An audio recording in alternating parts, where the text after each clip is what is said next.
jot mooy 400 milliards yi nga xam ne daf ko bëggoon a lever dans le marché de l'UEMOA mujj ko am mujjul sotti alors Mané naa tàmbalee si yow alors Sénégal appel public à l'épargne ñi fi def yëpp dañu gis ne yi mu doon laaj am na ko am na si boo xam ne sax bi ñu tuddee woon diaspora bond dañu doon 400 milliards ils sont retrouvés avec plus de 150 milliards ils sont retrouvés avec presque 400 milliards donc li ñu jàpp mooy le marché financier sous-régional moom à chaque fois bu Sénégal wutee dañu koy jox mais ñu war a dem si fin d'année donc Sénégal xëy na soxla bi yenn ressources peut-être pour jeexal année bi ñu sentir en tout cas aujourd'hui le marché financier di xaw a am peut-être manque de confiance wala en tout cas li ñu doon wóoloo di indi seen xaalis Sénégal defuñu ko si wàllu situation finance wala situation économique est-ce que loolu mën nañ ko am na luñ ko mën a expliquer que ñu jox la confiance depuis le début d'année à un mois clôture budgétaire nga laaj 400 milliards mënoo ko am dans le marché sous-régional. waaw xam nga loolu noonu li koy indi mooy. je pense que wax nañ ci plusieurs fois état du Sénégal dafa am problème ak ñu mel ni yenn partenaires financiers yoo xamante ne ñoo nekk à travers le monde mooy comme ay Banque mondiale ay FMI et cetera nga gis ne tey agence de notation yi chaque instant da ngay gis ñuy wàccee note souveraine au Sénégal. Oui. Loolu indicateur la benn. mais marché régional bi aussi dafa am benn niveau boo xamante ne tey jii ñoom tam dañ koy xool parce que. ñoom dañuy xool les rapports yi nga xamante ne moom la état du Sénégal di établir à travers ministère des finances tey bu ñu demee ba nga xamante ne dañuy revoir notre PIB à la baisse par rapport ak seeni prévisions ça pose problème beneen bi bu ñu gisee ne budget bi li ci ëpp yow da ngay fay bor yaa ngi dégg fay say salaire li ci des nga defee ko fonctionnement say investissement bëriwul ñoom tamit en fait dañ naan ñii comme du ñu investir ci secteur yoo xamante ne dafay créer de la richesse peut-être d'ici quelque temps dañuy am problème te trajectoire boobu noonu li la koy wan mooy les documents stratégiques yi ñu war a publier comme par exemple bulletin statistique de la dette mais aussi la stratégie de gestion de la dette léegi ci kaw document yooyu noonu ñëlee xamoon nañ ne Sénégal dafa am soxla xaalis nu ñuy def mooy que bu ñu émettre benn APE état du Sénégal daf ci ñoom dañ ciy teg taux boo xamante ne dafay kawe mais au fur et à mesure ñuy dem ñuy teg ay taux nga gis ne tey maturité bi par exemple am na si comme BAT yi ñuy wax noonu maturité bi sorewul entre 90 ak 360 jours la environ yeneen yi c'est sur 1 an 2 ans mais au fur et à mesure ngay dem di accumuler li nga xamante ne moom mooy affaire yi les gens dañuy commencer am réticence parce que s'ils se disent que mooy kii rythme bi muy demee nii est-ce que fii ak quelque temps dina mën a fay yaa ngi dégg léegi yow mënatoo am ay prêts yoo xamante ne à des taux concessionnels léegi ñeneen yi moom day mel ni comme ay usurier rek dañuy ñëw teg ci yow benn taux d'intérêt bu kawe léegi di la seetaan nga def ko 2 3 4 fois ñu dem taxaw nag léegi boo laajatee duñ la jox parce que ñoom tamit dafa am loo xamante ne dañ koy xaar ñoom duñu ñëw rek ci gëmm nii rek ñëw jox la seen xaalis déedéet dañuy calculer dañuy lire ay rapports parce que loolu mooy seen business léegi tey ce qui est important encore à savoir mooy que lii dafay traduire aussi manque de confiance bi nga xamante ne yenn partenaires stratégiques yu Sénégal aussi dañ ko am. mais yooyu depuis cette fameuse déclaration sur la dette cachée teewul ñu doon wax Sénégal partenaires yi dootuñ ko def confiance mais teewul si marché sous-régional bi moom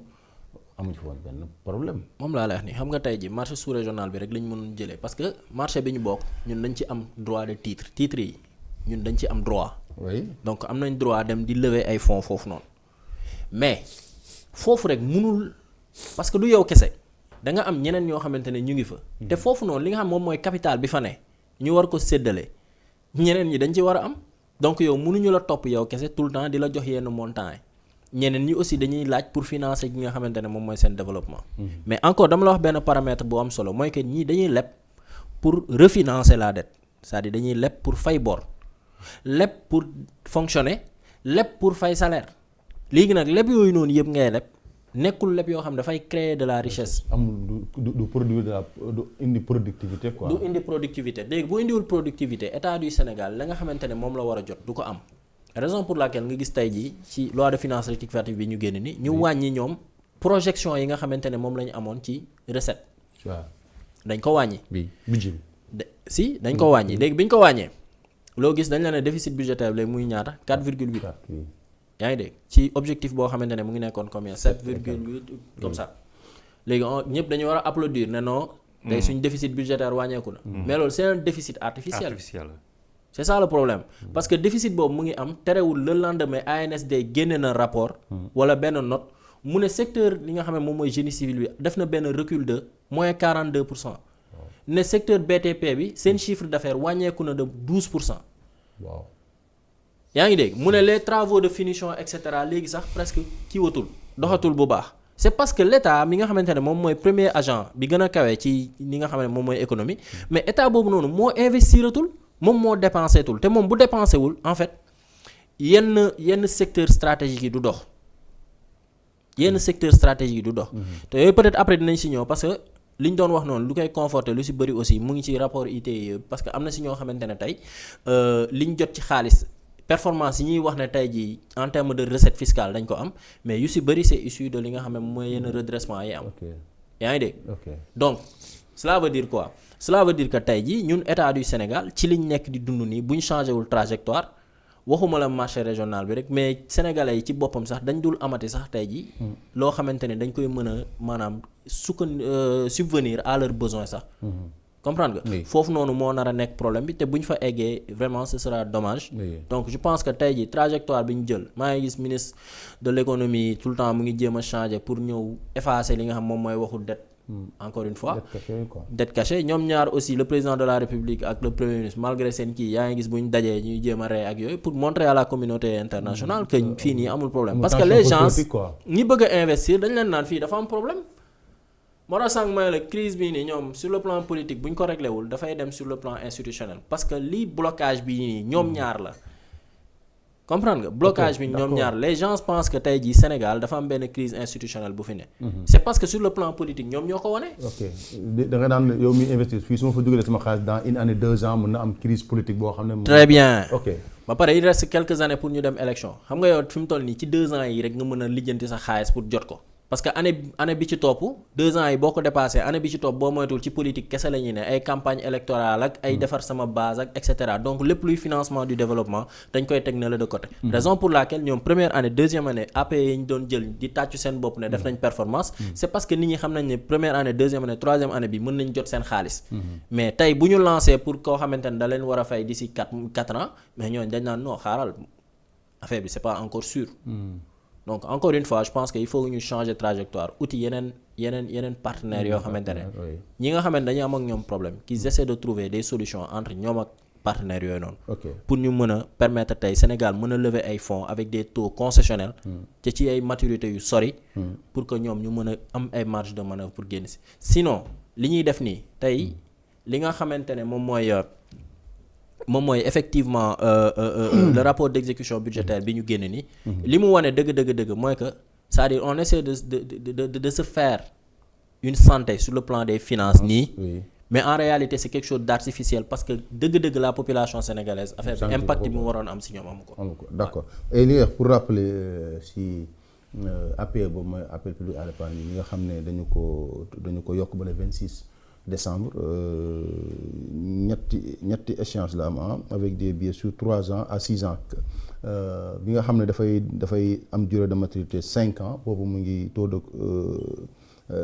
bi mu ngi nekk à 4%. bi nga xam ne day nekk 7 ans moo nekk à 6,75%. bii dem ba 10 ans moo nekk à 6,95%. donc nekk ay taux d'emprunt yoo xam ne quand même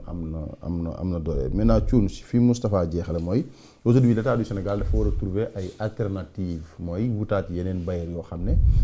dañuy mën a jox xaalis mais tantôt itam mu ngi doon wax notes yi nga xam ne en tout cas les agences de notation ñu ngi koy def Sénégal bi si mujj je pense moo nekk C+. di wane ne Sénégal ba pare def ci perspective négative que Sénégal dans quelques mois wala parce que dans 6 mois je pense la ñuy defaat notation que Sénégal mu ngi jëm foo xam ne mën na am défaut de paiement alors le ministre avait sorti à l'époque pour dire que avait fait une sorte du moins pour dire que moom il ne comprenait pas ces notations parce que ça ne reflète pas la santé financière du Sénégal mais dafay mel ne yooyu notation yooyu ñuy wax dafa commencer itam sur le marché régional di impacter les investisseurs ba tey ni ñu doon dugalee xaalis Sénégal malgré li ñu doon wax sur la situation financière tey dafa mel ne dañu xaw a desee wóolu Sénégal et on peine à trouver d'autres bailleurs au niveau international. waaw xam nga réew amul dara lu dul sa signature économique. bu fekkente ni dafay def lu ñu tuddee coopération pour uti xaalis wàllum finance. ci li nga xamante ni jàpp na ne ci wàllum ressource de financement externe. war na ci sukkandiku pour financer développement réewam développement am bi. et loolu soo si nekkee effectivement ñi nga xamante ñoom ñooy partenaires yi te ñu nekk des partenaires stratégiques. li gën. te mu gën ci yow gën ci askan wi. mooy nga fexe ba am ak ñoom de bonnes relations nga am entente parce que su boobaa. li nga xamante ni moom mooy li nga définir muy sa priorité nga ne lii lay financer lii lay doxal li ci ëpp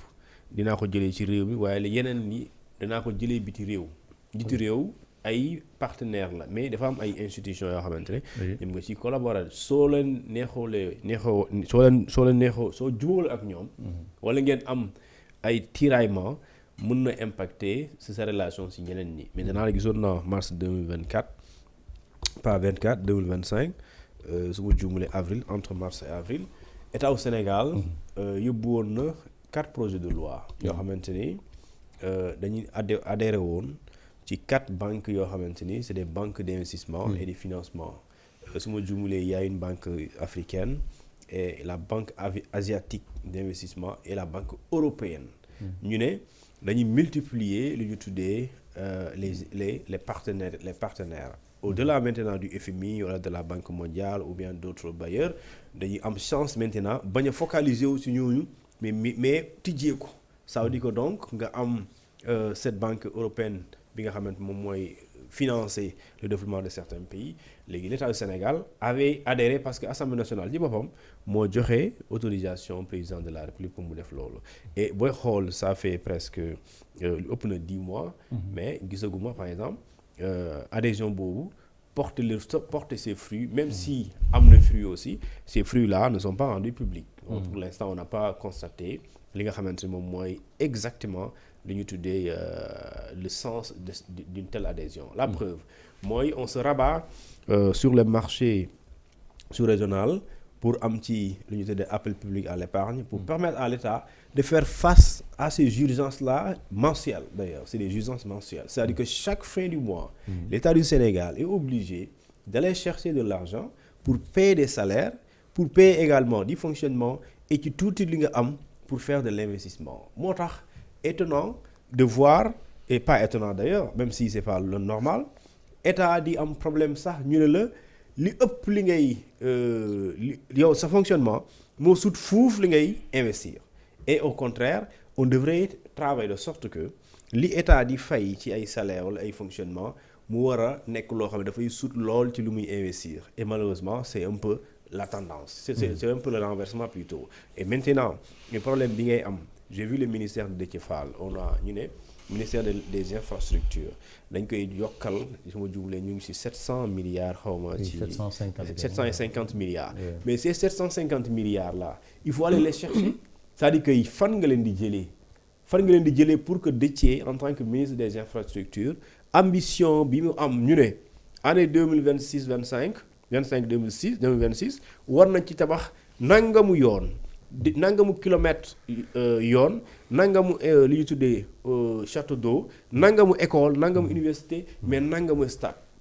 ça c'est de l'argent mais argent boobu noonu booy xool en termes de lu ñu tuddee d'urgence et de priorité mais da ngay gis ne fi nga koy dugal laata ngay pare ba couvrir ko balaa ngay pare fekk li nga war a soxla bu defar infrastructure yooyu malgré am nga ambition bi am nga projet bi et cetera mais li ngay am problème mooy da ngay am des ressources financières illimitées plutôt avec des besoins extraordinairement illimités au Sénégal c'est notre pays qui est comme ça c'est-à-dire que lu ñu soxla moo ëpp doole fuuf loo xamante ne ñun suñu capacité de trouver de l'argent aller dem am ko et cette xaalis boobu ngay am nag yaa ngi koy am sur la base d'une confiance c'est-à-dire que mënuloo c'est comme yow rek man su ma ñëwoon di la leb xaalis Fall dina la cuur mi du fay bor mais